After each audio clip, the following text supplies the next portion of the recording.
Hello guys, ഇന്നലെ evening ആയപ്പോഴേക്കും നമ്മളൊന്ന് പുറത്തു പോയായിരുന്നു.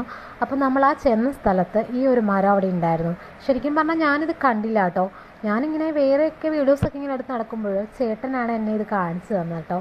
അപ്പോൾ ഞാനിത് എന്തായാലും എടുത്തപ്പോഴേക്കും എനിക്ക് ഭയങ്കര കൗതുകമായി. കാരണം ഞാൻ ആദ്യമായിട്ടാണ് ഇത് കാണുന്നത്. ഞാൻ മാത്രമല്ല കേട്ടോ, ചേട്ടനും ഇത് ആദ്യമായിട്ടാണ് കാണുന്നത്.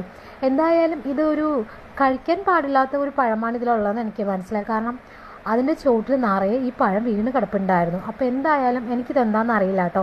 നിങ്ങൾക്കിതറിയാമെങ്കിൽ എനിക്കതൊന്ന് കമൻറ്റ് ചെയ്യുക. കാരണം എനിക്കിത് എന്താണെന്ന് അറിയാനുള്ള ഒരു ആകാംക്ഷയോടുകൂടിയാണ് ഞാനും ചേട്ടനും ഇവിടെ നിൽക്കുന്നത്. ഞങ്ങൾക്ക് ഇതിനെക്കുറിച്ച് അറിയില്ല. പിന്നെ അത് തന്നെയല്ല, ഇതിൻ്റെ ഫ്ലവർ വന്നിട്ട് ഒരു പിങ്ക് ഷെയ്ഡാണ്. നല്ലൊരു ചാമ്പയ്ക്കാൻ്റെ മണമായിട്ടാണ് എനിക്ക് തോന്നിയത് കേട്ടോ. ആ ഫ്ലവർ ഞാനൊന്ന് മണത്തായിരുന്നേ. അപ്പോൾ എനിക്കൊരു ചാമ്പയ്ക്കാൻ്റെ മണമായിട്ടാണ് എനിക്ക് തോന്നിയത്. എന്തായാലും ഇതിന് കായ കഴിക്കാൻ കൊള്ളില്ല എന്ന് തോന്നി. കാരണം ഒരുപാട് കായ അതിൻ്റെ ചുവട്ടിൽ വീണിട്ട് ഉണങ്ങിപ്പോയിട്ട് നമ്മുടെ തേങ്ങയുടെ തൊണ്ടുണ്ടല്ലോ അതുപോലെ കിടക്കുന്നുണ്ടായിരുന്നു. അപ്പോൾ എന്തായാലും നിങ്ങൾക്കൊക്കെ അറിയാമെങ്കിൽ എനിക്കൊന്ന് ഇതെന്ത് മരമാണെന്നൊന്ന് പറയണം കേട്ടോ. അപ്പോൾ അതേ ഉള്ളൂ.